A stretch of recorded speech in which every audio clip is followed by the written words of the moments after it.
Good morning dear students. आशा करती हूँ आप सभी स्वस्थ एवं सुरक्षित होंगे। बच्चों, कल हमने आपकी भाषा माधुरी की पुस्तक में दिए गए पाठ 1 अर्थात फैलती चप्पलों के विषय में पढ़ा था। आज हम उसी से संबंधित कुछ प्रश्नों की पुनरावृत्ति करेंगे। कल आपने कक्षा में पाठ दोहराया था, आज प्रश्न उत्तर दोहराए जाएंगे। पहला प्रश्न है, दादी माँ ने सुपंदी को क्या लाने के लिए कहा। आप सभी जानते हैं दादी माँ ने सुपंदी को प्लास्टिक की चप्पलों की एक नई जोड़ी लाने के लिए कहा था, क्योंकि दादी माँ की चप्पलें छोटी हो गई थी या टूट गई थी, क्योंकि दादी माँ की चप्पलें पुरानी हो गई थी, इसलिए दादी माँ ने नई चप्पलों की जोड़ी लाने के लिए कहा था। तो आप उत्तर में लिखेंगे, दादी माँ ने सुपंदी को प्लास्टिक की चप्पलों की एक नई जोड़ी लाने के लिए कहा।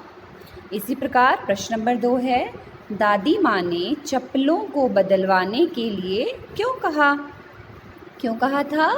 क्योंकि सुपंदी दादी माँ के लिए जो चप्पल लाया था वो आकार में छोटी थी, इसलिए दादी ने उसे बदलवाने के लिए कहा। दादी माँ ने चप्पलों को बदलवाने के लिए इसलिए कहा क्योंकि वे आकार में छोटी थीं।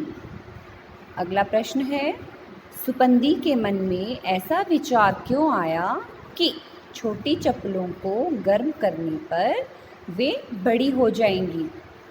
आप सभी जानते हैं, जब सुपंदी चप्पलें खरीदने जा रहा था तो उसने रास्ते में पटरी पर कार्य करते हुए एक व्यक्ति को देखा था, जिसने उसे बताया था कि गर्मी से चीज़ें फैलकर बड़ी हो जाती हैं। तो इसलिए सुपंदी के मन में यह विचार आया होगा कि छोटी चप्पलों को यदि वह गर्म करेगा तो वे फैलकर बड़ी हो जाएंगी। तो आप उत्तर लिखेंगे, सुपंदी के मन में ऐसा विचार इसलिए आया क्योंकि उसने दुकान जाते समय देखा था कि गर्मी से चीज़ें फैलकर बड़ी हो जाती हैं। उसने रेल की पटरी को देखा था कि वो गर्मी से फैलकर बड़ी हो जाती थी, इसलिए उसके मन में यह विचार आया था।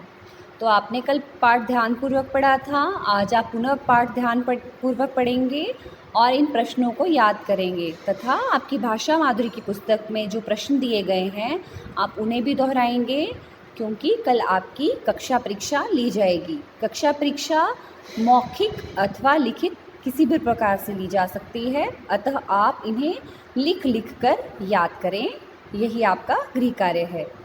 धन्यवाद। आपका दिन मंगलमय हो।